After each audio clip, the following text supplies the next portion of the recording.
Okay, so this is an issue that I'm seeing every single week with the founders that we work with, and it's a lack of clarity and understanding on what they should be doing from a marketing perspective, how to integrate all of their external teams if they have them, and essentially how to plan for the future and how to handle that internally in terms of what content do they need to be creating, what ads should they be running, how does that all work with the external and internal parties of their business, and probably just a lack of organization.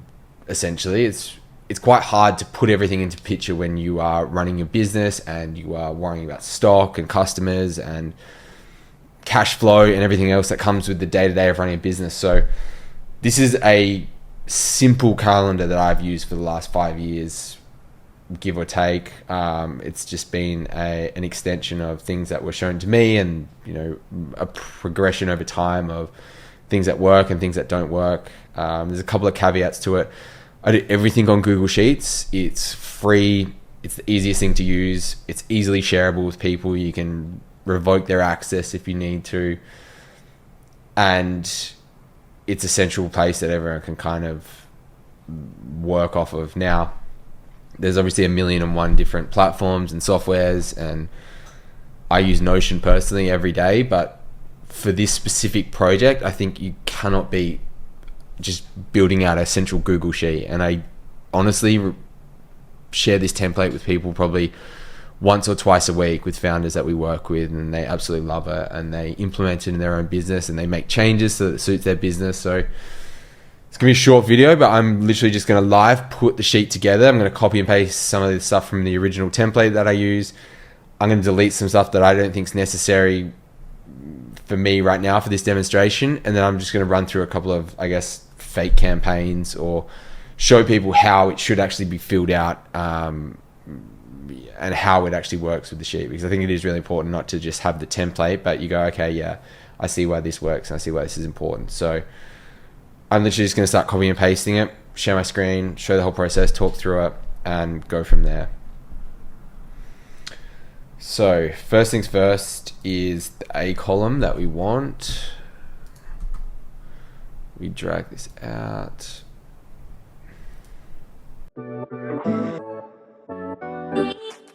Now the date is the 9th of November. So I'm just going to do the first 2 months, pretty much November and December. Again, this is all just for illustrative purposes and to show you how everything works.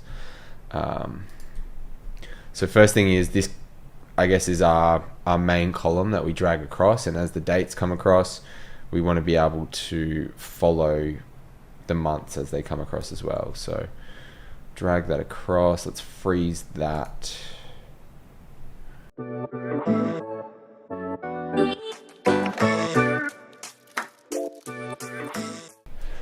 Okay, so now we've got our X and our Y axis, obviously, or like our two main pillars. We've got our A column with the main parts of the business, so what we're actually working on, the key dates, the seasons, the themes, social media, website, email marketing, all of this. And then we've got our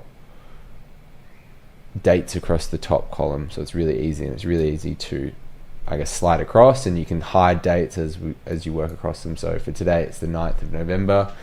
From here to here, obviously I don't need any of this for this, so I would just hide them as we go along and we work our way through the year. Hide columns, B to A. So cool. This is pretty much our start date now, Saturday the 9th of November. We would have key dates like your Black Fridays, Christmas, Boxing Day up here. So in the key dates column, pretty much start from the start, filling it out. Christmas, Boxing Day. Now, why these are important, and I'll get into this in a minute, and maybe we'll just start at Christmas and work backwards, is it's all about planning for the future. So I know that I have these key dates coming up. Now, I wouldn't just do 2 months in advance. I'd do 3 or 4 months in advance. Probably 3 is probably the best for most size businesses. You want to be able to still be fluid and react to certain events in the world, and you want to be able to react to if stocks doesn't arrive, things aren't selling as well as they should be. So 3 months is a really good time frame. You work backwards from that, and it allows you to see in very clear and plain sight. It's not all up in your head, and you're not harboring all of the key information. Is what should I be working on? What are the key people in my business? What should they be working on? And how does it all interact with each other? So let's do Christmas, because I think it's an easy one to go with. Obviously Black Friday's in there as well. We can work on that. I'm just going to say I am running an apparel business, like an activewear business. First thing that came to mind. So what I personally use and how I use this calendar at the moment is a lot of these things I don't use. So, the total spends and the actual spends, I don't use these in this tracking sheet specifically. I use like a daily profit and loss tracker. I think that's more important and that's more beneficial because I can have all of my data in there. You could have it as a separate sheet if you wanted to, so it's all in one central location, and this becomes your business hub, and you can just flick between tabs to see how things are working. That's also a really great idea.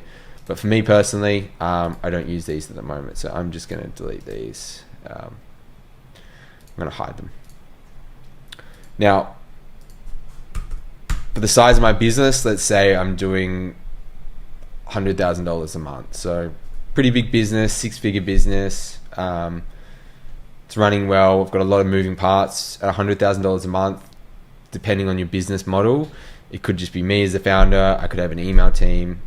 Again, for the sake of this project, let's say that I have other people helping me, because I think it's really important that it shows how easy it is to bring external parties into this and how important it is. So say I've got a social media team and I've got an email marketing team, and then I do all of the paid ad side of things and the website, and set all the key dates and the focuses. So for me, Christmas Day is a big one. Leading up to Christmas, my brand is going to be really big on pushing the gifting aspect of my product, because I know people are buying activewear for their friends and families and partners and whatever it is. So in saying that, okay, I know my Christmas Day is on the 25th of December. I would say at least 2 weeks before, I really want to be pushing my sales. So even earlier than that, let's go from the 5th of, that gives us 20 days. I think that's a really important part. So theme and focus is start Christmas. Start.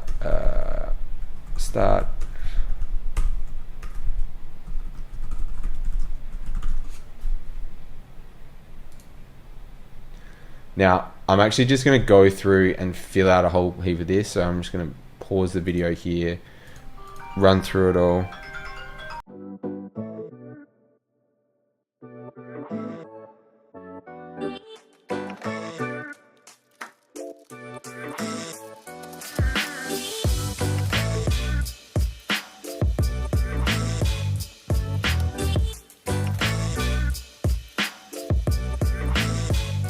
Okay, so if we look at the Christmas Day sale that I was just talking about and how we want to work backwards from that, what I've done is set out pretty much a schedule of how you would work internally with your own team, and if you had any external teams. Again, this is all hypothetical, but it just shows you in clear, plain as sight day how easy it is to put something like this together, and what it actually does from a business perspective, and how you can interact with those parties that you need to. So let's just start from this day here. We know that with Christmas coming up, it's a crazy time of the year, and realistically most orders probably can't get shipped after, say, the 17th or 18th of December. So my Christmas sale that I wanted to start is starting all the way back here on the 5th of December.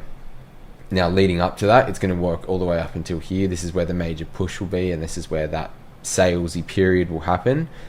Anything after that, most people aren't purchasing if they've already spent their money. They've already bought Christmas presents. So it's unrealistic for me to be pushing all the way through, because it's not going to work. What I would do is have a down period here, probably turn all my ads down, not send any emails, thank my customers for being customers throughout the year, and then introduce a new sale starting from Boxing Day and pushing towards New Year's again. So going to the start of the sale, this is where we want to start it. Now, to get to this point of having a sale that goes live, there's a lot of work that needs to be going into that, and then there needs to be a lot of approvals, and there needs to be a lot of drafts done. So from an emails perspective, we want all of our emails for Christmas approved at least a week, if not 8 days before.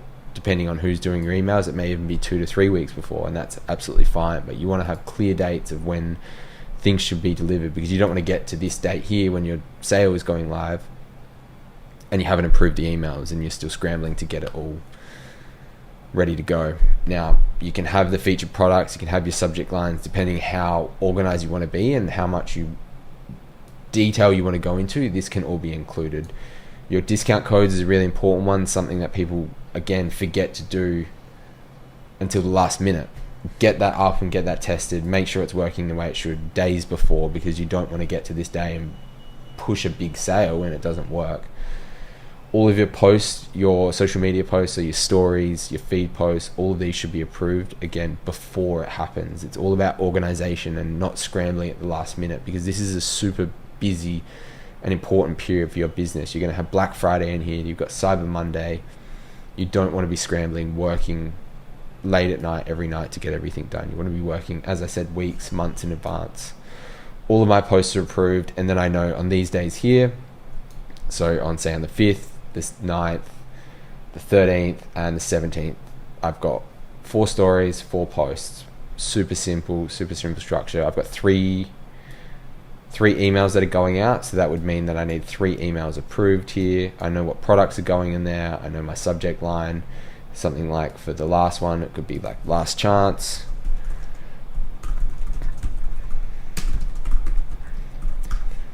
Creates a bit of urgency, creates a bit of scarcity. This is the kind of things that will get people to convert.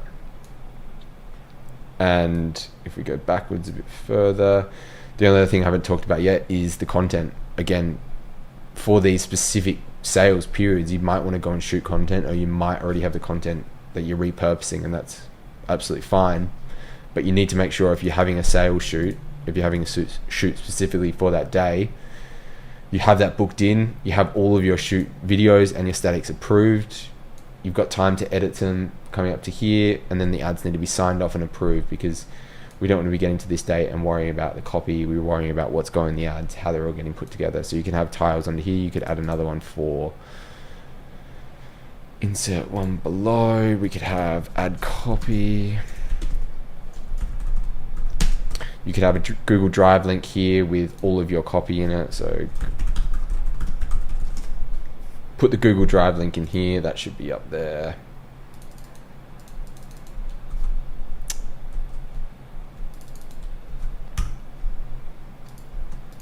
But as a safekeeping, you could just have it in there, have the Google Drive link, all of the ad copy in there. So this is just one day. I don't think there's a need to do Black Friday as well and work backwards on that in terms of an example. But as you can see here, it's not just as simple as picking a date to go on sale and having everything ready. There's lots that needs to come into it. There's many different parts and moving parts with the business and the external parties, and who's going to actually handle what parts of it. You could tag people in this if you really wanted to you could start tagging yourself in it. You could tag whoever needs to handle it. All of these things could come into it as well. So I hope this helps. I hope this makes sense in terms of how it all should play out. This framework I will post in the link as well, so that's easy to follow along. I'll send the link to anyone that wants it as well, so just send me a message. And yeah, that's the simplest marketing calendar that I could put together for you guys to use for your own businesses now. You can change it in any way. You can make adjustments to it. You can add things that aren't in there. You can delete the things that are in there. Say, for example, you wanted to run tests once a month or twice a month. You would say, okay, every 2 weeks we're running this A/B test, and then you would have a link to the test that you're running. Maybe it's on a Google Drive where all your documents, or you're just running the specific test, like test new video on product page. So something like that, just so you know that, okay, on this day I need to have this ready. So maybe a week or 2 before, I'm worrying about that, so I'm not getting to this day here and then trying to launch that test without the actual necessary data. And I know that the developer needs to get involved. I know that I need to have the video ready. All of these little things that go into running a successful business and a well-organized business come into play. And if you don't have things like this internally, it's going to be really hard to scale and to get a handle on how you're going to drive your business and how you're going to scale. So yeah, that's all I had to add on the marketing calendar side of things.